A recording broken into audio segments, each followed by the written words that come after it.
Apartment culture ಬಂದು ಸುಮಾರು 20ರಿಂದ 25 ವರ್ಷಗಳ ಆಗ್ತಾ ಬರ್ತಾ ಇದೆ.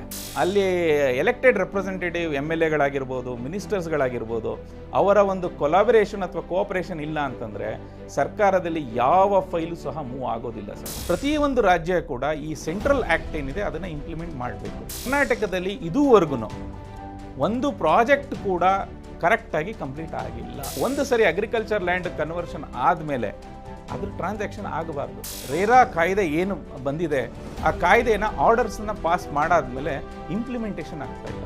ಸೊ ಇದು ಮೋಸ ಮತ್ತು ಲಾಭದ ಇಂಬ್ಯಾಲೆನ್ಸ್ ಏನಿದೆ ಇದನ್ನು ಸರಿ ಮಾಡಲಿಕ್ಕೆ ಸರ್ಕಾರ ಮಧ್ಯವಸ್ಥಿಕೆ ವಹಿಸಿ ನಮಗೆ ನ್ಯಾಯವನ್ನು ಕೊಡಿಸಿ ಅನ್ನುವಂತಹ ಒಂದು ಬೇಡಿಕೆಯನ್ನು ನಾವು ಕೊಟ್ಟಿದ್ದೇವೆ.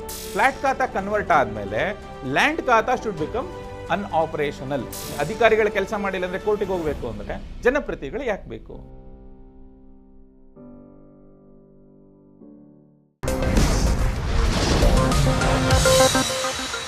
ನಮಸ್ಕಾರ ವೀಕ್ಷಕರೇ, ನೀವು ನೋಡ್ತಾ ಇದ್ದೀರಾ ವಿಸ್ತಾರ ಬಿಸಿನೆಸ್ ಅಂಡ್ ಪ್ರಾಪರ್ಟಿ. ನಾನು ಕೇಶವ್ ಪ್ರಸಾದ್. ವೀಕ್ಷಕರೇ, ಕೇಂದ್ರ ಸರ್ಕಾರ ಇತ್ತೀಚೆಗೆ ಬೆಂಗಳೂರಿನ ಮನೆ ಗ್ರಾಹಕರಿಗೆ ಸಂಬಂಧಪಟ್ಟ ಹಾಗೆ ಒಂದು ಮಹತ್ವವಾದಂತಹ ಒಂದು ಆದೇಶವನ್ನು ರಾಜ್ಯ ಸರ್ಕಾರಕ್ಕೆ, ಮುಖ್ಯವಾಗಿ ಮುಖ್ಯ ಕಾರ್ಯದರ್ಶಿಯವರಿಗೆ ಕೊಟ್ಟಿದೆ. ಅದು ಏನಂತಂದರೆ, ಬೆಂಗಳೂರಿನಲ್ಲಿ ಫ್ಲ್ಯಾಟ್ ಇರ್ಬೋದು, ಮನೆಯನ್ನು ಖರೀದಿ ಯಾರು ಮಾಡ್ತಾರೆ ಅಲ್ವಾ, ಅಂತಹ ಗ್ರಾಹಕರು ಎದುರಿಸ್ತಾ ಇರುವಂಥ ಸಮಸ್ಯೆಗಳಿಗೆ ರಾಜ್ಯ ಸರ್ಕಾರ ತಕ್ಷಣ ಸ್ಪಂದಿಸಿ ಬಗೆಹರಿಸಬೇಕು ಅಂತ. ಹಾಗಾದರೆ ಈ ಒಂದು ಬೆಳವಣಿಗೆ ಹೇಗಾಯಿತು, ಇದರಿಂದ ಫ್ಲ್ಯಾಟ್ ಓನರ್ಸ್ಗೆ ಯಾವ ರೀತಿಯ ಅನುಕೂಲ ಆಗುತ್ತೆ, ಅವರು ಎದುರಿಸ್ತಾ ಇರುವಂಥ ಸಮಸ್ಯೆಗಳು ಏನು ಅನ್ನೋದನ್ನು ನಾವು ಇವತ್ತಿನ ಈ ವಿಶೇಷ ಎಪಿಸೋಡ್ನಲ್ಲಿ ತಿಳ್ಕೊಳ್ಳೋಣ. ವೀಕ್ಷಕರೇ, ಈ ಬಗ್ಗೆ ನಮಗೆ ವಿಶೇಷವಾದಂಥ ಮಾಹಿತಿಯನ್ನು ತಿಳಿದುಕೊಡ್ಲಿಕ್ಕೆ, ಮುಖ್ಯವಾಗಿ ಈ ಬೆಳವಣಿಗೆಗೆ ಕಾರಣಕರ್ತರಾಗಿರೋದಂತಹ ಮನೆ ಗ್ರಾಹಕರ ವೇದಿಕೆಯ ಸಂಚಾಲಕರಾದ ಧನಂಜಯ್ ಪದ್ಮನಾಭಾಚಾರ್ಯ ಅವರು ನಮ್ಮ ಜೊತೆ ಇದ್ದಾರೆ. ಕಾರ್ಯಕ್ರಮಕ್ಕೆ ಅವ್ರನ್ನ ಬರಮಾಡ್ಕೊಳ್ಳೋಣ. ನಮಸ್ಕಾರ ಧನಂಜಯ್. ನಮಸ್ಕಾರ ಸರ್. ಅಂದಹಾಗೆ ಒಂದು ಬಹಳ ಮಹತ್ವದ ಬೆಳವಣಿಗೆ ಸಂಭವಿಸಿದೆ ಅಂತ ನಾನು ಹೇಳಲಿಕ್ಕೆ ಇಷ್ಟಪಡ್ತೇನೆ. ಮುಖ್ಯವಾಗಿ ಫ್ಲ್ಯಾಟ್ ಓನರ್ಸ್ಗೆ ಬಹಳ ಕಾಲದಿಂದ ಅವರ ಸಾಕಷ್ಟು ಬೇಡಿಕೆಗಳಿತ್ತು. ಅದಕ್ಕೆ ಪ್ರಧಾನಮಂತ್ರಿಯವರ ಕಚೇರಿಯೇ ನೇರವಾಗಿ ರಾಜ್ಯ ಸರ್ಕಾರಕ್ಕೆ ನೋಟಿಸನ್ನು, ಅಂದರೆ ಒಂದು ಅವರ ಗಮನಕ್ಕೆ ತಂದು ಒಂದು ಆದೇಶವನ್ನು ಕೊಟ್ಟಿರುವಂಥದ್ದು ಬಹಳ ಮಹತ್ವದ ಬೆಳವಣಿಗೆ ಅಂತ ನನಗೆ ಅನಿಸುತ್ತೆ. ಈ ಬೆಳವಣಿಗೆ ಹೇಗಾಯಿತು ಮತ್ತು ಅದರಲ್ಲಿ ನಿಮ್ಮ ಒಂದು ಪಾತ್ರ ಏನಿತ್ತು ಅಂತ ಹೇಳ್ತೀರಾ ಅಂತ? ಖಂಡಿತ ಸರ್. ಮೊದಲನೇದಾಗಿ ವಿಸ್ತಾರ ಚಾನೆಲ್ನ ಎಲ್ಲ ಗ್ರಾಹಕರಿಗೂ ಮತ್ತು ವೀಕ್ಷಕರಿಗೂ ನಮಸ್ಕಾರನ ಹೇಳ್ತೇನೆ. ಆಮೇಲೆ ವಿಸ್ತಾರ ಚಾನೆಲ್ ಅವರು ಈ ಒಂದು ಸಬ್ಜೆಕ್ಟನ್ನ ತಗೊಂಡು ಸುಮಾರು 1 ವರ್ಷದಿಂದ ಫ್ಲ್ಯಾಟ್ ಮಾಲೀಕರ ಪರವಾಗಿ ನಿಂತಿರೋದಕ್ಕೆ ನಾನು ಅಭಿನಂದನೆ ಸಲ್ಲಿಸ್ತೀನಿ ಸರ್. ಆಮೇಲೆ ಈ ಒಂದು ವಿಚಾರ ಏನಂತ ಹೇಳಿದ್ರೆ, ಕರ್ನಾಟಕದಲ್ಲಿ ಬರೀ ಬೆಂಗಳೂರು ಮಾತ್ರ ಅಲ್ಲ, ಇಡೀ ಕರ್ನಾಟಕದಲ್ಲಿ ಈ ಅಪಾರ್ಟ್ಮೆಂಟ್ ಕಲ್ಚರ್ ಬಂದು ಸುಮಾರು 20ರಿಂದ 25 ವರ್ಷಗಳ ಆಗ್ತಾ ಬರ್ತಾ ಇದೆ. ಮುಂಚೆ ಇರಲಿಲ್ಲ, ಅಷ್ಟೊಂದು ಇರಲಿಲ್ಲ. ಇತ್ತೀಚಿನ ದಿನಗಳಲ್ಲಿ ಅಪಾರ್ಟ್ಮೆಂಟ್ ಕಲ್ಚರ್, ವರ್ಟಿಕಲ್ ಡೆವಲಪ್ಮೆಂಟ್ ಅಂತ ಏನು ಹೇಳ್ತೀವಿ, ಇಟ್ ಈಸ್ ಇನ್ನೋವೇಟಿಬಲ್ ಅನ್ನೋ ರೀತಿಯಲ್ಲಿ ಬೆಂಗಳೂರು ಇವತ್ತು ಸಾಗ್ತಾ ಇದೆ. ಆದರೆ ಕಾನೂನುಗಳನ್ನು ನಾವು ಸರಿ ಮಾಡ್ಕೊಂಡಿದ್ದೇವಾ? ಅಪಾರ್ಟ್ಮೆಂಟಿನ ಒಂದು ಸೊಸೈಟಿ ಮ್ಯಾನೇಜ್ಮೆಂಟಿಗೆ, ಅಲ್ಲಿರುವಂತಹ ಮನೆ ಮಾಲೀಕರು ಯಾರಿದ್ದಾರೆ ಅವರ ಒಂದು ಹಕ್ಕುಗಳ ರಕ್ಷಣೆಗೆ ನಾವು ಕಾನೂನುಗಳನ್ನ ಮಾಡ್ಕೊಂಡಿದ್ದೀವಾ? ಖಂಡಿತ ಇಲ್ಲ. ಅದಕ್ಕೋಸ್ಕರನೇ ರೇರಾ ಅನ್ನುವಂತಹ ಒಂದು ಕಾಯ್ದೆಯನ್ನು ಕೇಂದ್ರ ಸರ್ಕಾರ 2016ರಲ್ಲಿ ತೊಗೊಂಬಂದರು. ಆ ಸಬ್ಜೆಕ್ಟನ್ನು ಇಂಪ್ಲಿಮೆಂಟ್ ಮಾಡಲಿಕ್ಕೆ, ಆ ಕಾಯ್ದೆಯನ್ನು ಇಂಪ್ಲಿಮೆಂಟ್ ಮಾಡಲಿಕ್ಕೆ ರಾಜ್ಯ ಸರ್ಕಾರಗಳಿಗೆ ಅಧಿಕಾರಗಳನ್ನ ಕೊಟ್ಟಿದ್ದಾರೆ. ಯಾಕೆಂದರೆ ಲ್ಯಾಂಡ್ ಬಂದು ಸ್ಟೇಟ್ ಸಬ್ಜೆಕ್ಟ್ ಆಗಿರೋದ್ರಿಂದ ಸ್ಟೇಟ್ಗಳಿಗೆ ಅದನ್ನು ಇಂಪ್ಲಿಮೆಂಟ್ ಮಾಡುವಂತಹ ಒಂದು ಅಧಿಕಾರವನ್ನು ಕೊಟ್ಟಿದ್ದಾರೆ. ಪ್ರತಿಯೊಂದು ರಾಜ್ಯ ಕೂಡ ಈ ಸೆಂಟ್ರಲ್ ಆ್ಯಕ್ಟ್ ಏನಿದೆ ಅದನ್ನು ಇಂಪ್ಲಿಮೆಂಟ್ ಮಾಡಬೇಕು. ಏನು ಸೆಂಟ್ರಲ್ ಆ್ಯಕ್ಟ್ ಏನು ಹೇಳುತ್ತೆ ಅಂತ ಹೇಳಿದ್ರೆ, ಯಾವುದೇ ಒಂದು ಮನೆ ಗ್ರಾಹಕ ಮನೆಯನ್ನು ಅಥವಾ ಸೈಟ್, ಇಲ್ಲಿ ಮನೆ ಗ್ರಾಹಕ ಅಂತ ಹೇಳಿದರೆ ಬರೀ ಫ್ಲ್ಯಾಟ್ ಮಾತ್ರ ಅಂತಲ್ಲ, ಸೈಟ್ ಕೂಡ ಬರುತ್ತೆ. ಯಾರೇ ಒಬ್ಬರು ರಿಯಲ್ ಎಸ್ಟೇಟ್ ಪ್ರಾಜೆಕ್ಟನ್ನು ಪರ್ಚೇಸ್ ಮಾಡೋದಕ್ಕಿಂತ ಮುಂಚೆ ರಿಯಲ್ ಎಸ್ಟೇಟ್ ಪ್ರಾಧಿಕಾರದಲ್ಲಿ ಅನುಮತಿಯನ್ನು ತಗೊಳ್ಳೋವಂಥದ್ದು ಕಡ್ಡಾಯ. ಅನುಮತಿ ಇಲ್ಲದೆ ಯಾವುದೇ ಒಂದು ಪ್ರಾಜೆಕ್ಟನ್ನು ಸೇಲ್ ಮಾಡೋದು ಕಾನೂನಾತ್ಮಕವಾಗಿ ವಿರುದ್ಧ. ಅವರ ವಿರುದ್ಧ ನಾವು ಕಾನೂನಾತ್ಮಕವಾಗಿ ಆ್ಯಕ್ಷನ್ನ ತಗೋಬೋದು. ಸೊ ರಿಜಿಸ್ಟ್ರೇಷನ್ ಆದಮೇಲೆ ಆ ಒಬ್ಬ ಪ್ರವರ್ತಕ ಯಾರಿರ್ತಾರೆ ಅವರು ಆ ಒಂದು ಅವಧಿಯಲ್ಲಿ, ಏನು 2 ವರ್ಷ 3 ವರ್ಷ ಏನು ಕಾಂಟ್ರಾಕ್ಟ್ ಮಾಡ್ಕೊಂಡಿರ್ತಾರೆ, ಆ ಅವಧಿಯಲ್ಲಿ ಆ ಪ್ರಾಜೆಕ್ಟನ್ನು ಮುಗಿಸೋವಂಥ ಕೆಲಸ ಆಗಬೇಕು. ಮುಗಿಸಾದ ಮೇಲೆ ಅಲ್ಲಿರುವಂತಹ ಭೂಮಿ, ಫೆಸಿಲಿಟೀಸು ಮತ್ತು ಏನು ಅಭಿವೃದ್ಧಿ ಮಾಡಿರ್ತಾರೆ ಅದನ್ನು ಟ್ರಾನ್ಸ್ಫರ್ ಮಾಡಬೇಕಾಗತ್ತೆ. ಇದು ಒಂದು ರಿಜಿಸ್ಟ್ರೇಷನ್ನು, ಡೆವಲಪ್ಮೆಂಟು ಮತ್ತು ಟ್ರಾನ್ಸ್ಫರ್, BOT ಅಂತ ಹೇಳ್ತೀವಿ, ಬಿಲ್ಡ್, ಆಪ್ರೇಟ್ ಆ್ಯಂಡ್ ಟ್ರಾನ್ಸ್ಫರ್. ಈ ಕೆಲಸವನ್ನು ಪ್ರಮೋಟರ್ ಮಾಡಬೇಕಾಗತ್ತೆ. ಆದರೆ ಯಾವ ಪ್ರವರ್ತಕರು ಸಹ ಕರ್ನಾಟಕದಲ್ಲಿ ಲಾಸ್ಟ್ ಸ್ಟೆಪ್ ಮಾಡ್ತಾ ಇಲ್ಲ. ಬಿಲ್ಡ್ ಮಾಡ್ತಾ ಇದ್ದಾರೆ, ಆಪ್ರೇಟ್ ಮಾಡ್ತಾ ಇದ್ದಾರೆ ಹೊರತು ಟ್ರಾನ್ಸ್ಫರ್ ಮಾಡ್ತಾ ಇಲ್ಲ. ಈ ಒಂದು ವ್ಯವಸ್ಥೆ ಟ್ರಾನ್ಸ್ಫರ್ ಮಾಡಲಿಕ್ಕೆ ಏನು ಕಾನೂನಾತ್ಮಕವಾಗಿ ಕಾಯ್ದೆ ಇದೆ, ಸೆಕ್ಷನ್ 17 ಆಫ್ ರೇರಾ ಅಂತ ಹೇಳಿ ಒಂದು ಸೆಕ್ಷನ್ ಇದೆ. ಅದರಲ್ಲಿ ಹೇಗೆ ಟ್ರಾನ್ಸ್ಫರ್ ಮಾಡಬೇಕು ಅನ್ನುವಂತಹ ಒಂದು ಗೈಡ್ಲೈನ್ಸನ್ನು ಸೆಂಟ್ರಲ್ ಆ್ಯಕ್ಟ್ ಕೊಟ್ಟಿದ್ದಾರೆ. ಬಟ್ ಆದರೆ ರೂಲ್ಸನ್ನು ಮಾಡಬೇಕಾಗಿದ್ದು ರಾಜ್ಯ ಸರ್ಕಾರ.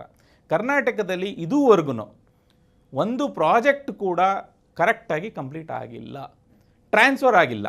ಬಿಲ್ಡ್ ಮಾಡ್ತಾ ಇದ್ದಾರೆ, ಆಪ್ರೇಟ್ ಮಾಡ್ತಾ ಇದ್ದಾರೆ, ಬಟ್ ಟ್ರಾನ್ಸ್ಫರ್ ಮಾಡ್ತಾ ಇಲ್ಲ. ಈ ಟ್ರಾನ್ಸ್ಫರ್ ಮಾಡಬೇಕು ಅಂತ ಹೇಳಿ ನಾವು ರಾಜ್ಯ ಸರ್ಕಾರಗಳ ಮೊದಲು ರೇರಾನ ಅಪ್ರೋಚ್ ಮಾಡಿದ್ವಿ, ಹೌಸಿಂಗ್ ಡಿಪಾರ್ಟ್ಮೆಂಟ್ ಅಪ್ರೋಚ್ ಮಾಡಿದ್ವಿ, ನಂತರ ಅರ್ಬನ್ ಡೆವಲಪ್ಮೆಂಟ್ ಡಿಪಾರ್ಟ್ಮೆಂಟ್ ಅಪ್ರೋಚ್ ಮಾಡಿದ್ವಿ, ಕೋಆಪರೇಟಿವ್ ಸೊಸೈಟಿ ಡಿಪಾರ್ಟ್ಮೆಂಟ್ ಅಪ್ರೋಚ್ ಮಾಡಿದ್ವಿ, ಲಾ ಡಿಪಾರ್ಟ್ಮೆಂಟ್ ಅಪ್ರೋಚ್ ಮಾಡಿದ್ವಿ, ಕೊನೆಗೆ ಚೀಫ್ ಮಿನಿಸ್ಟರ್ನೂ ಅಪ್ರೋಚ್ ಮಾಡಿದ್ವಿ. ಯಾವ ಒಂದು ಡಿಪಾರ್ಟ್ಮೆಂಟಿಂದ ನಮಗೆ ಸೂಕ್ತವಾದ ಡೈರೆಕ್ಷನ್ಸ್ ಬರಲಿಲ್ಲ. ಯಾವಾಗ ನಮಗೆ ರಾಜ್ಯ ಸರ್ಕಾರದಿಂದ ಮಾರ್ಗದರ್ಶನ ಸಿಗ್ತಾ ಇಲ್ಲ, ಆವಾಗ ನಾವು ಕೇಂದ್ರ ಸರ್ಕಾರಕ್ಕೆ ಒಂದು ಮನವಿಯನ್ನು ಕೊಟ್ಟಿದ್ವಿ. ಏನಂತ ಹೇಳಿದ್ರೆ, ರಾಜ್ಯ ಸರ್ಕಾರದಿಂದ ನಮಗೆ ನ್ಯಾಯ ಸಿಗ್ತಾ ಇಲ್ಲ, ದಯವಿಟ್ಟು ರಾಜ್ಯ ಸರ್ಕಾರಗಳಿಗೆ ಮಾರ್ಗದರ್ಶನ ಕೊಡಿ, ಡೈರೆಕ್ಷನ್ಸ್ ಕೊಡಿ ಅಂತೇಳಿ ನಾವು honourable prime minister Narendra Modi ಅವರಿಗೆ ಒಂದು ಪತ್ರವನ್ನು ಬರೆದಿದ್ವಿ. ಯಾವತ್ತೂ ಬರ್ದಿದ್ರಿ ಸರ್? ಸುಮಾರು 2 ತಿಂಗಳ ಮುಂಚೆ ಬರೆದಿರೋವಂಥದ್ದು.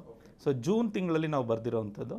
ಸೊ ಜೂನ್ ತಿಂಗಳಲ್ಲಿ ಬರೆದಿದ ತಕ್ಷಣ ಇಮಿಡಿಯೇಟಾಗಿ ವಿತಿನ್ 10 days, ಇದು ನೀವು ಅಬ್ಸರ್ವ್ ಮಾಡಬೇಕು, ಒಂದು ದೇಶದ ಪ್ರೈಮ್ ಮಿನಿಸ್ಟರ್ ಆಫೀಸಲ್ಲಿ 10 ದಿನದ ಒಳಗೆ ನಮ್ಮ ರಾಜ್ಯ ಸರ್ಕಾರಕ್ಕೆ ಮಾರ್ಗದರ್ಶ ಸೂಚಿಯನ್ನು ಕಳಿಸ್ತಾರೆ ಅಂತ ನಮ್ಮ ದೇಶದಲ್ಲಿ ಇವತ್ತು ವ್ಯವಸ್ಥೆ, ಸೆಂಟ್ರಲ್ ಗೌರ್ಮೆಂಟ್ ಯಾವ ರೀತಿ ಕೆಲಸ ಮಾಡ್ತಾ ಇದೆ, ಅದೇ ಸ್ಪೀಡ್ನಲ್ಲಿ ನಮ್ಮ ರಾಜ್ಯ ಸರ್ಕಾರಗಳು ಕೆಲಸ ಮಾಡಿಬಿಟ್ರೆ ನಮ್ಮ ಮನೆ ಗ್ರಾಹಕರ ಸಮಸ್ಯೆ ಬಗೆಹರಿಯುತ್ತೆ ಅನ್ನೋದು ನನ್ನ ಒಂದು ಅಭಿಪ್ರಾಯ. 10 ದಿನದಲ್ಲಿ central government prime minister office ಅವರು ಡೈರೆಕ್ಷನ್ಸ್ನ ಸ್ಟೇಟ್ ಗೌರ್ಮೆಂಟಿಗೆ ಕೊಟ್ಟಿದ್ದಾರೆ. ನೀವು ನಿರೀಕ್ಷೆ ಮಾಡಿದ್ರೆ ಸರ್ ಇಷ್ಟು ಬೇಗ? ಖಂಡಿತ ಇರಲಿಲ್ಲ. ಯಾಕೆಂದರೆ ರಾಜ್ಯ ಸರ್ಕಾರದಲ್ಲಿ 2 ವರ್ಷದಿಂದ ಅಲಿದ್ರೂ ಏನು ಪ್ರೋಗ್ರೆಸ್ ಆಗಿಲ್ಲ. ಆದರೆ ಕೇಂದ್ರ ಸರ್ಕಾರ 10 ದಿನದಲ್ಲಿ ನಮ್ಮ ಕಂಪ್ಲೇಂಟನ್ನು ಗಮನಿಸಿ ಇದನ್ನು ರಾಜ್ಯ ಸರ್ಕಾರಕ್ಕೆ ಲೆಟ್ರ್ ಬರೀತಾರೆ ಅಂದರೆ ನಾವು ನಿಜವಾಗ್ಲೂ ಪ್ರಧಾನಮಂತ್ರಿ ಅವರಿಗೆ ಋಣಿಯಾಗಿರ್ತೇವೆ.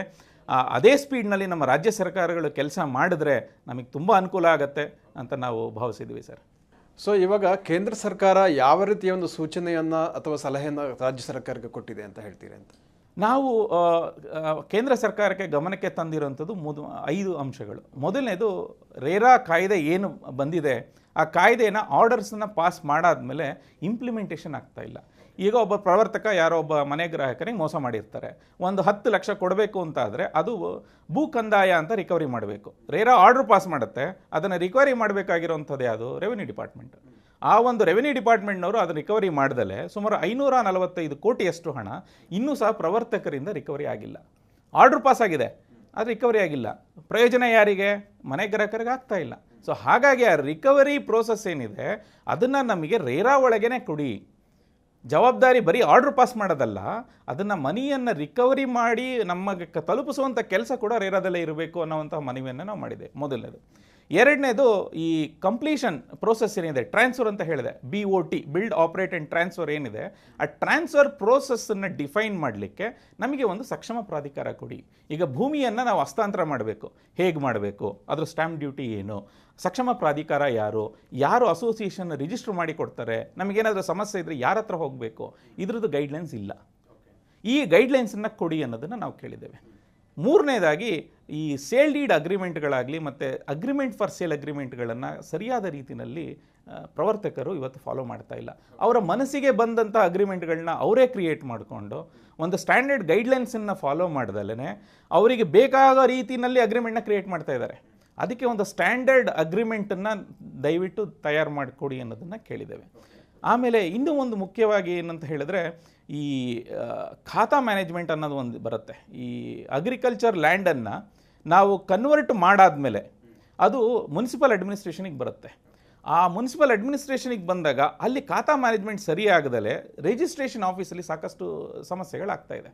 ಸೊ ಹಾಗಾಗಿ ಅದನ್ನು ರೇರಾ ಪ್ರಾಧಿಕಾರದಿಂದ ಅವರಿಗೊಂದು ಡೈರೆಕ್ಷನ್ ಕೊಡುವಂಥ ಕೆಲಸ ಆಗಬಹುದಾ ಅನ್ನೋದನ್ನು ನಾವು ಪ್ರಶ್ನೆ ಮಾಡಿದ್ದೇವೆ. ಅದನ್ನು ಸಹ ನಾವು ಕೇಳಿದ್ದೇವೆ ರಿಕ್ವೆಸ್ಟಲ್ಲಿ. ಕೊನೆಯದಾಗಿ, ಮನೆ ಗ್ರಾಹಕರನ್ನು ಒಂದು ಮೀಟಿಂಗಿಗೆ ಕರೆದು ಪ್ರತಿಯೊಂದು ವರ್ಷಕ್ಕೊಂದು ಸರಿನೋ ಅಥವಾ ವರ್ಷಕ್ಕೆ 2 ಸರಿನೋ ಮನೆ ಗ್ರಾಹಕರನ್ನು ಕರೆದು, ಮತ್ತು ಈ ಬಿಲ್ಡರ್ಸ್ ಕಮ್ಯುನಿಟಿ ಏನಿದೆ, ಕ್ರೆಡಾಯ್ ಅಂತ ಏನಿದೆ, ಅವರನ್ನು ಕರೆದು, ಅಧಿಕಾರಿಗಳನ್ನ ಕರೆದು ಒಂದು ಸಮನ್ವಯ ಸಮಿತಿಯನ್ನು ರಚನೆ ಮಾಡಿ ಪ್ರಾಬ್ಲಮ್ನ ಸಾಲ್ವ್ ಮಾಡುವಂತಹ ಕೆಲಸವನ್ನು ಮಾಡಬೇಕು ಅನ್ನುವಂಥ ಒಂದು ವಿಚಾರವನ್ನು ನಾವು ಮುಂದೆ. ನಮಗೆ ಮನೆ ಗ್ರಾಹಕರು ಅಂತೇಳಿ ನಮ್ಮ ಹಕ್ಕು ಮಾತ್ರ ಅಂತಲ್ಲ, ಕ್ರೆಡಾಯ್ ಇದೆ, ಮನೆ ಗ್ರಾಹಕರಿದ್ದಾರೆ, ಇವ್ರ ಪ್ರೊಡ್ಯೂಸರು, ಇವ್ರ ಕನ್ಸ್ಯೂಮರ್ಸು, ಮಧ್ಯದಲ್ಲಿ ಸರ್ಕಾರ. ಈ ಮೂರೂ ಒಂದು ವ್ಯವಸ್ಥೆ ಏನಿದೆ ಇದು ಸರಿಯಾಗಬೇಕು. ಲಾಭ ಒಬ್ರಿಗೆ ಮಾತ್ರ ಆಗ್ತಾ ಇದೆ. ಇವತ್ತು ಕ್ರೆಡಾಯ್ನಲ್ಲಿ ಯಾರು ಬಿಲ್ಡರ್ಸ್ಗಳಿದ್ದಾರೆ ಅವ್ರಿಗೆ ಮಾತ್ರ ಲಾಭ ಆಗ್ತಾ ಇದೆ, ನಮಗೆ ಲಾಭ ಆಗ್ತಾ ಇಲ್ಲ, ಬರೀ ನಮಗೆ ಮೋಸ ಆಗ್ತಾ ಇದೆ. ಸೊ ಇದು ಮೋಸ ಮತ್ತು ಲಾಭದ ಇಂಬ್ಯಾಲೆನ್ಸ್ ಏನಿದೆ ಇದನ್ನು ಸರಿ ಮಾಡಲಿಕ್ಕೆ ಸರ್ಕಾರ ಮಧ್ಯವಸ್ಥಿಕೆ ವಹಿಸಿ ನಮಗೆ ನ್ಯಾಯವನ್ನು ಕೊಡಿಸಿ ಅನ್ನುವಂತಹ ಒಂದು ಬೇಡಿಕೆಯನ್ನು ನಾವು ಕೊಟ್ಟಿದ್ದೇವೆ. ಈ 5 ಬೇಡಿಕೆಗಳಿಗೆ ಕೇಂದ್ರ ಸರ್ಕಾರ ಸ್ಪಂದನೆಯನ್ನು ಕೊಟ್ಟು ರಾಜ್ಯ ಸರ್ಕಾರಕ್ಕೆ ಸೂಚನೆಯನ್ನು ಕೊಟ್ಟಿರುವಂಥದ್ದು ಬಹಳ ಒಳ್ಳೆಯ ನಡೆ ಅಂತ ನನ್ನ ಭಾವನೆ. ಸರ್, ತಾವು ಹೇಳಿದ್ರಿ ಒಂದು ದಾಖಲೆಗಳನ್ನು ಟ್ರಾನ್ಸ್ಫರ್ ಆಗುವಂಥದ್ದು, ಅದಕ್ಕೆ ಬೇಕಾದಂಥ ಒಂದು ಕ್ರಮಗಳನ್ನು ಕೈಗೊಳ್ಳಬೇಕಾಗತ್ತೆ ಅಂತ. ಈಗ ಅಕಸ್ಮಾತ್ ಅದು ಆಗದೇ ಇರೋದ್ರಿಂದ ಏನೆಲ್ಲ ಸಮಸ್ಯೆಗಳನ್ನು ಮನೆ ಮಾಲೀಕರು ಎದುರಿಸ್ತಾ ಇದ್ದಾರೆ ಇವಾಗ ಅಂತ ಹೇಳ್ತೀರಾ ಅಂತ? ಈಗ ಒಂದು ಎಕ್ಸಾಂಪಲ್ನ ಕೊಡ್ತೇನೆ. ನಮ್ಮ ಅಪಾರ್ಟ್ಮೆಂಟಲ್ಲೇ, ಆ ಅಪಾರ್ಟ್ಮೆಂಟಲ್ಲಿ 2022ರಲ್ಲಿ ಸುಮಾರು ಒಂದು 300 ಅಷ್ಟು ಸೇಲ್ ಡೀಡ್ಗಳಾಗಿದೆ. Already sale deed is registered ಆದಮೇಲೂ ಸಹ ಪ್ರವರ್ತಕ 160 ಕೋಟಿಯನ್ನು ಬ್ಯಾಂಕಲ್ಲಿ ಸಾಲ ತಗೋತಾನೆ. ಓಕೆ, ಅಂದರೆ ಬಿಲ್ಡರ್ಸ್ ಪ್ರವರ್ತಕರು ಅಂತ ಹೇಳಿದ್ರೆ ಬಿಲ್ಡರ್ಸು ಅಥವಾ ಲ್ಯಾಂಡ್ ಓನರ್ಸ್ ಇಬ್ಬರಿಗೂ ಸರಿ ಪ್ರವರ್ತಕರು ಅಂತ ಹೇಳ್ತೇವೆ. ಸೊ ಅವ್ರೇನು ಮಾಡಿದ್ದಾರೆ, ಒಂದು ಪ್ರತಿಷ್ಠಿತ ಪ್ರೈವೇಟ್ ಬ್ಯಾಂಕ್ನಲ್ಲಿ 160 ಕೋಟಿಯಷ್ಟು ಸಾಲವನ್ನು ತೊಗೊಂಡಿದ್ದಾರೆ. ನಮಗದ್ರ ಗಮನಕ್ಕೆ ಇಲ್ಲ. ನಾಳೆ ದಿನ ಅವ್ರ ಸಾಲವನ್ನು ವಾಪಸ್ ಕೊಡದಲ್ಲೇ ಇದ್ದರೆ ಅವರು ಬಂದು ಜಪ್ತಿ ಮಾಡ್ತಾರೆ. ಮನೆ ನಮ್ಮದು, ಜಾಗ ನಮ್ಮದಲ್ಲ. ಈ ಒಂದು ಪರಿಸ್ಥಿತಿ ನಿರ್ಮಾಣ ಆಗ್ತಾ ಇದೆ. ಆಲ್ರೆಡಿ ಸಾಕಷ್ಟು ಕೇಸ್ಗಳಾಗಿದೆ. ಇತ್ತೀಚೆಗೆ ನೀವು ಕೇಳಿರಬೇಕು, ಮೈಸೂರಿನಲ್ಲಿ ಒಂದು ಹಗರಣ ಸಾಕಷ್ಟು ಚರ್ಚೆ ಆಗ್ತಾ ಇದೆ.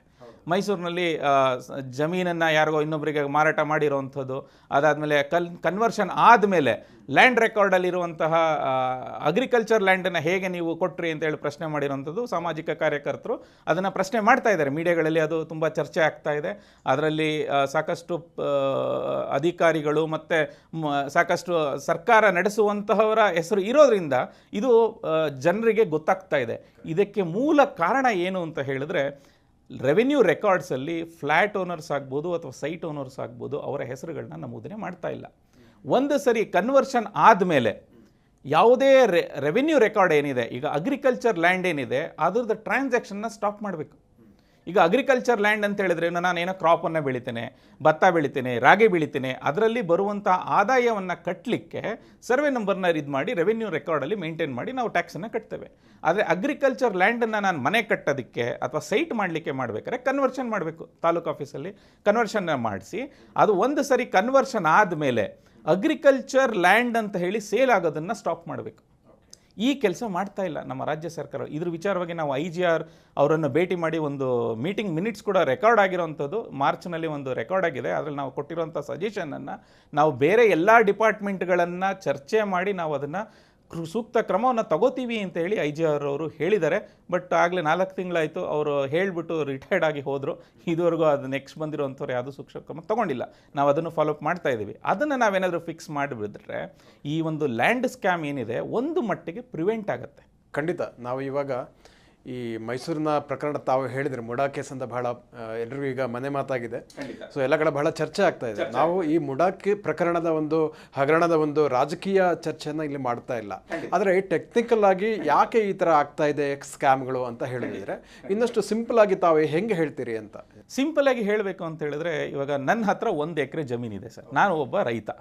ಈಗ ನಾನು ನಿಮಗೆ ಆ 1 ಎಕರೆನ ಮಾರಾಟ ಮಾಡಬೇಕು. ನಿಮ್ಮ ಉದ್ದೇಶ ಅದನ್ನು ಸೈಟಾಗಿ ಕನ್ವರ್ಟ್ ಮಾಡಬೇಕು. ಈಗ ನಾನು ಆ 1 ಎಕರೆನ ನಿಮಗೆ ಮಾರಾಟ ಮಾಡ್ತೇನೆ. ನೀವು ಏನು ಮಾಡ್ತೀರಿ, ಅದನ್ನು ಕನ್ವರ್ಷನ್ ಮಾಡ್ತೀರಾ. ತಾಲೂಕು ಆಫೀಸಲ್ಲಿ ಹೋಗಿ ಅದನ್ನು ಕನ್ವರ್ಟ್ ಮಾಡಿ ಸೈಟಾಗಿ ಹಂಚ್ತೀರಾ. ನೀವು ಇನ್ನೊಂದು 10 ಜನಕ್ಕೆ ಸೈಟನ್ನು ಮಾರಾಟ ಮಾಡಿರ್ತೀರ. ಆಮೇಲೆ ನಾನು ಅದೇ 1 ಎಕರೆ ಜಮೀನನ್ನು ಅಗ್ರಿಕಲ್ಚರ್ ಲ್ಯಾಂಡ್ ಅಂತ ಇನ್ನೊಬ್ಬರಿಗೆ ಮಾರಾಟ ಮಾಡುವಂಥ ಕೆಲಸ ಇದು ಆಗ್ತಾ ಇದೆ ಇವತ್ತಿನ ಕಾಲ. ಯಾಕೆ ಅಂತ ಹೇಳಿದ್ರೆ, ಒಂದು ಸರಿ ಅಗ್ರಿಕಲ್ಚರ್ ಲ್ಯಾಂಡ್ ಕನ್ವರ್ಷನ್ ಆದಮೇಲೆ ಅದ್ರ ಟ್ರಾನ್ಸಾಕ್ಷನ್ ಆಗಬಾರ್ದು. ರೆವೆನ್ಯೂ ರೆಕಾರ್ಡ್ ಏನು RTC ಅಥವಾ ಪಹಣಿ ಅಂತ ಹೇಳ್ತೇವೆ, ಅದರಲ್ಲಿ ನಮೂದೇ ಆಗಬೇಕು ಇದು ಕನ್ವರ್ಷನ್ ಆಗಿರೋ ಲ್ಯಾಂಡು, ಇದ್ರ ಮೇಲೆ ಟ್ರಾನ್ಸಾಕ್ಷನ್ ಬರಬಾರ್ದು. RTCನೇ ಕೊಡೋದು ಬೇಡಪ್ಪ, RTC ಕೊಡೋದು ಬೇಡ ಸರ್ವೆ ನಂಬರ್ಗೆ. ಅಲ್ಲಿಗೆ ಆ ಟ್ರಾನ್ಸಾಕ್ಷನ್ ಕಂಪ್ಲೀಟ್ ಆಯಿತು. ಯಾವುದೇ ಬ್ಯಾಂಕ್ ಸಾಲ ಕೊಡಬೇಕಾದ್ರೆ ಆಗಲಿ, ಟ್ರಾನ್ಸಾಕ್ಷನ್ ಆಗಬೇಕಾದ್ರೆ ಲೇಟೆಸ್ಟ್ ಪಹಣಿನ ತೊಗೊಂಬನ್ನಿ ಅಂತ ಹೇಳ್ತಾರೆ. ಆ ಲೇಟೆಸ್ಟ್ ಪಹಣಿನೇ ಸಿಗ್ದಲೇ ಇದ್ದರೆ ಕನ್ವರ್ಷನ್ ಆದಮೇಲೆ ಅಲ್ಲಿಗೆ ಮುಗೀತು. ಅದೇ ರೀತಿಯಲ್ಲಿ ಒಂದ್ಸರಿ ಕನ್ವರ್ಷನ್ ಆದಮೇಲೆ ಇವಾಗ ಅಪಾರ್ಟ್ಮೆಂಟ್ ಮಾಡಬೇಕು ಅಂತ ಹೇಳಿದ್ರೆ ಆ ಕನ್ವರ್ಟ್ ಆಗಿರುವಂತಹ ಜಾಗದಲ್ಲಿ ಲ್ಯಾಂಡ್ ಖಾತಾ ಅಂತ ಮಾಡ್ತಾರೆ. ಆ ಮ್ಯೂಟೇಷನ್ಸನ್ನು ಮಾಡಿ ಒಂದು ಲ್ಯಾಂಡ್ ಖಾತಾ ಅಂತ ಕ್ರಿಯೇಟ್ ಮಾಡಿ ಲ್ಯಾಂಡ್ ಖಾತಾನ ಫ್ಲ್ಯಾಟ್ ಖಾತಾವಾಗಿ ಬೈಫರ್ಗೇಟ್ ಮಾಡ್ತಾರೆ. ಅಂದರೆ ಈಗ ನಿಮ್ಮ ಹತ್ರ 100 ರೂಪಾಯಿ ಇದೆ ಅಂತಂದರೆ ಫ್ಲ್ಯಾಟ್ 100ನ್ನ ಒಂದು 20 ಪೀಸಾಗಿ ಡಿವೈಡ್ ಮಾಡೋವಂಥದ್ದು. ಅದನ್ನು ಫ್ಲ್ಯಾಟ್ ಖಾತಾ ಅಂತ ಡಿವೈಡ್ ಮಾಡಿ ಫ್ಲ್ಯಾಟ್ ಖಾತಾ ಮಾಡಾದಮೇಲೆ ಲ್ಯಾಂಡ್ ಖಾತಾ ಬಿಕಮ್ಸ್ ನಲ್ ಆ್ಯಂಡ್ ವಾಯ್ಡ್. 2 ಜಾಗದಲ್ಲಿ ಇದು ಕೆಲಸ ಆಗಬೇಕು. ಒಂದು ರೆವಿನ್ಯೂ ಡಿಪಾರ್ಟ್ಮೆಂಟಲ್ಲಿ ಒಂದು ಸರಿ ಕನ್ವರ್ಷನ್ ಆದಮೇಲೆ ಅದಕ್ಕೆ ನಾನ್ ಟ್ರಾನ್ಸಾಕ್ಷನ್ ಆಗಬೇಕು. ಎರಡನೇದು ಲ್ಯಾಂಡ್ ಖಾತಾ ಫ್ಲ್ಯಾಟ್ ಖಾತಾ ಕನ್ವರ್ಟ್ ಆದಮೇಲೆ ಲ್ಯಾಂಡ್ ಖಾತಾ ಶುಡ್ ಬಿಕಮ್ ಅನ್ಆಪರೇಷನಲ್. ಈ ಎರಡೂ ಡಿಪಾರ್ಟ್ಮೆಂಟಲ್ಲಿ ಮುನ್ಸಿಪಲ್ ಅಡ್ಮಿನಿಸ್ಟ್ರೇಷನ್ ಮತ್ತು ರೆವೆನ್ಯೂ ಡಿಪಾರ್ಟ್ಮೆಂಟಲ್ಲಿ ಎರಡು ಕೆಲಸ ಆದರೆ ಈ ಎಂಟೈರ್ ಏನು ಭೂ ಮಾಫಿಯಾ ನಡೀತಾ ಇದೆ, ಈ ಸ್ಕ್ಯಾಮ್ಗಳು ಹಗರಣಗಳು ನಡೀತಾ ಇದೆ, ಇದನ್ನು ಒಂದು ಮಟ್ಟಿಗೆ ನಾವು ಹತೋಟಿಗೆ ತರ್ಬೋದು. ಎರಡನೇದು ಡಿಜಿಟೈಸೇಷನ್. ಬರೀ ಈ ಮ್ಯಾನ್ಯುಯಲಿ ಖಾತಾಗಳನ್ನ ಕೊಡುವಂಥದ್ದು, ಮ್ಯಾನ್ಯುಯಲಿ ಕನ್ವರ್ಷನ್ ಆರ್ಡರ್ ಕೊಡುವಂಥದ್ದು, ಇದನ್ನೆಲ್ಲ ನಿಲ್ಲಿಸಿ ಅದನ್ನು ಡಿಜಿಟೈಸ್ ಮಾಡಿ. ಇವತ್ತು ಟೆಕ್ನಾಲಜಿ ತುಂಬ ಅಡ್ವಾನ್ಸ್ ಆಗಿದೆ. We are living in 22nd century. ಈ ಸೆಂಚುರಿನಲ್ಲಿ ನಾವು ಬ್ಲಾಕ್ ಚೈನ್ ಟೆಕ್ನಾಲಜೀಸ್ ಅಂತಿದೆ. ಒಂದು ಸರಿ ನೀವು ಡೇಟಾ ಎಂಟ್ರಿ ಮಾಡಿದ್ರೆ ಅದನ್ನು ಎರೇಸ್ ಮಾಡಲಿಕ್ಕೆ ಸಾಧ್ಯ ಇಲ್ಲ. You can modify. ಅಂಥ ಟೆಕ್ನಾಲಜಿ ಇರುವಂತಹ ಯುಗದಲ್ಲಿ ನಾವು ಇವತ್ತು ಇದ್ದೇವೆ. ಬಟ್ ಆದರೆ ಅನ್ಫಾರ್ಚುನೇಟ್ಲಿ ನಮ್ಮ ಖಾತಾ ಡಿಜಿಟೈಸ್ ಆಗಿಲ್ಲ. ನಿಮಗೆ ಸಾಕಷ್ಟು ಆಶ್ಚರ್ಯ ಆಗುತ್ತೆ, ಬೆಂಗಳೂರಿನಲ್ಲಿ ಖಾತಾ ಡಿಜಿಟೈಸ್ ಆಗಿಲ್ಲ. ಕಾವೇರಿ ಆನ್ಲೈನಲ್ಲಿ ಖಾತಾ ಮತ್ತು ಕಾವೇರಿ ಆನ್ಲೈನ್ ಲಿಂಕೇ ಆಗಿಲ್ಲ. ಈ ಮಟ್ಟಕ್ಕೆ ನಾವು ಬೆಂಗಳೂರಿನಲ್ಲಿ ಇವತ್ತು IT ಸಿಟಿ, ಸಿಲಿಕಾನ್ ಸಿಟಿ, ಆದರೆ ನಮ್ಮ ಪ್ರಾಪರ್ಟಿ ರೆಕಾರ್ಡ್ ಡಿಜಿಟೈಸ್ ಆಗಿಲ್ಲ. ಈ ಡಿಜಿಟೈಸೇಷನ್ ಆದರೆ ಈ ಎಲ್ಲ ಸಮಸ್ಯೆಗಳಿಗೂ ಸೊಲ್ಯೂಷನ್ ಬರುತ್ತೆ. ಹೈಕೋರ್ಟ್ ಇದ್ರ ಬಗ್ಗೆ ಆಲ್ರೆಡಿ ಆರ್ಡರ್ ಕೊಟ್ಟಾಗಿದೆ. ಡಿಜಿಟೈಸ್ ಮಾಡಬೇಕು. ಪ್ರತಿಯೊಂದು ಖಾತಾ ಮ್ಯಾನೇಜ್ಮೆಂಟ್ ಆಗ್ಬೋದು, ಅಪ್ರೂವಲ್ ಆಗ್ಬೋದು, ಪ್ಲ್ಯಾನ್ ಅಪ್ರೂವಲ್ ಆಗ್ಬೋದು, ಪ್ರತಿಯೊಂದು ಸಹ ಡಿಜಿಟಲ್ ಕಾಪಿ ಇರಬೇಕು, ಲಾಕರಲ್ಲಿ ಇರಬೇಕು ಅಂತ ಒಂದು ಆರ್ಡರ್ ಕೊಟ್ಟಿದೆ. ರೀಸೆಂಟಾಗಿ ಒಂದು 3-4 ತಿಂಗಳ ಮುಂಚೆ ಒಂದು ಆರ್ಡ್ರಲ್ಲಿ ಬಂದಿದೆ ಅದು. ಬಟ್ ಆದರೆ ಇಂಪ್ಲಿಮೆಂಟೇಷನ್ ಇಲ್ಲ. ಅದೇ ಸರ್, ಈಗ ನನ್ನ ಪ್ರಶ್ನೆ ಅದೇ ಸರ್. ಇವಾಗ ಒಂದು ಕಡೆ ಡಿಜಿಟಲೀಕರಣದಲ್ಲಿ ಬೆಂಗಳೂರು ಬಹಳ ವರ್ಲ್ಡ್ ವೈಡ್ ಪಾಪ್ಯುಲರ್ ಆಗಿರುವಂಥದ್ದು. ಇದು ಕಷ್ಟ ಅಲ್ಲ ಅಂತ ಇದ್ದರೆ ಯಾಕೆ ಇಷ್ಟು ವಿಳಂಬ ಆಗ್ತಾ ಇದೆ, ಯಾಕೆ ಆಗ್ತಾ ಇಲ್ಲ ಅಂತ? ಸರ್, ನಮ್ಮಲ್ಲಿ ನಾಲೆಡ್ಜ್ ಆಗಲಿ ಅಥವಾ ಅದನ್ನು ಇಂಪ್ಲಿಮೆಂಟ್ ಮಾಡುವಂತಹ ಸ್ಕಿಲ್ ಇಲ್ಲ ಅಂತಲ್ಲ. We provide solution and service, IT services to the entire world. IT city, silicon city, R&D hub ಬೆಂಗಳೂರಿನಲ್ಲಿದೆ.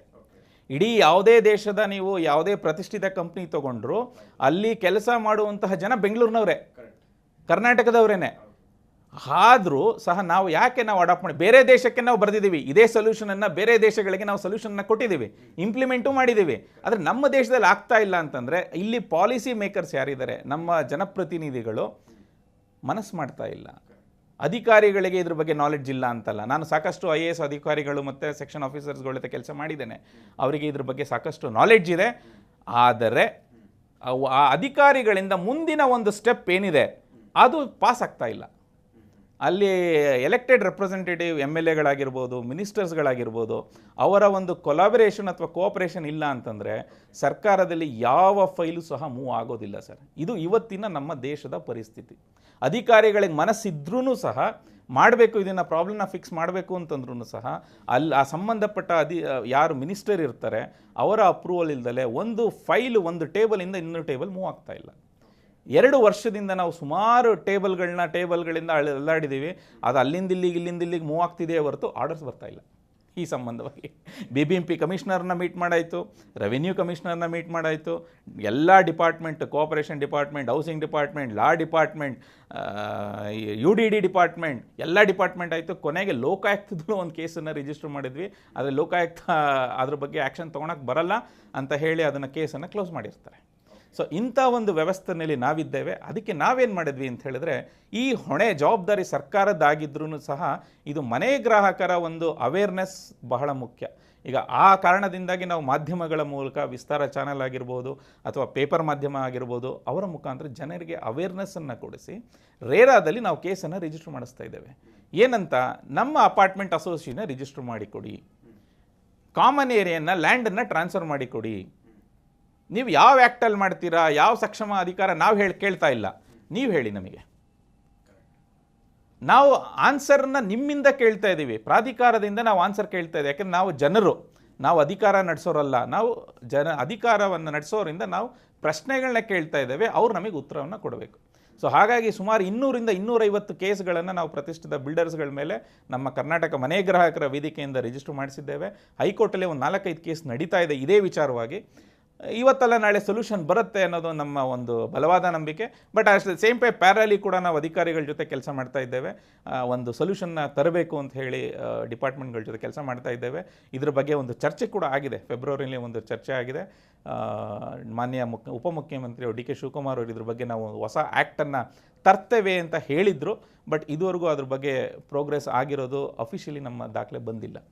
ಅನ್ಅಫಿಷಿಯಲಿ ಕೆಲವೊಂದು ಚರ್ಚೆಗಳಿದೆ, ಬಟ್ ಆದರೆ ಅಫಿಷಿಯಲಿ ದಾಖಲೆಗಳಲ್ಲಿ ಚರ್ಚೆ ಆದ ನಂತರ ಏನಾಗಿದೆ ಅನ್ನೋದಕ್ಕೆ ದಾಖಲೆಗಳು ಸಿಗ್ತಾ ಇಲ್ಲ.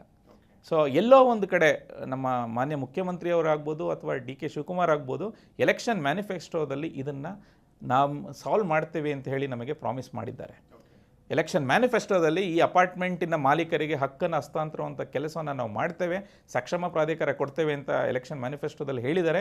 ಇವಾಗ ಬೇರೆ ಎಲ್ಲ ಏನು 5 ಪ್ರಣಾಳಿಕೆಗಳಿತ್ತೋ ಅದನ್ನು ಅವರು ಫುಲ್ಫಿಲ್ ಮಾಡಿ ಇವಾಗ ನೆಕ್ಸ್ಟು ಇದನ್ನು ತಗೋಬೇಕು ಅಂತ ಹೇಳಿ ನಾವು ಕರ್ನಾಟಕ ಮನೆ ಗ್ರಾಹಕರಿಂದ ಕಳಕಳಿಯಿಂದ ನಾವು ಸರ್ಕಾರಕ್ಕೆ ಕೇಳ್ಕೊತಾ ಇದ್ದೇವೆ. ಯಾಕೆಂದರೆ ಕೋರ್ಟು ಕಚೇರಿ ಅಂತ ಹೇಳೋದು ಲಾಸ್ಟ್ ಆಪ್ಷನ್. ಯಾವತ್ತು ನಮ್ಮ ಸಮಾಜದಲ್ಲಿ ಒಂದು ಕಾನ್ಸ್ಟಿಟ್ಯೂಷನಲ್ಲಿ ನಾವು ಬದುಕ್ತಾ ಇದ್ದಾಗ ಇದು ನಮ್ಮದೇ ಸರ್ಕಾರ, ಜನರೇ ಆರಿಸಿರುವಂಥ ಸರ್ಕಾರದಲ್ಲಿ ಜನರು ಕೇಳಬೇಕು, ಜನಪ್ರತಿನಿಧಿ ಕೆಲಸ ಮಾಡಬೇಕು.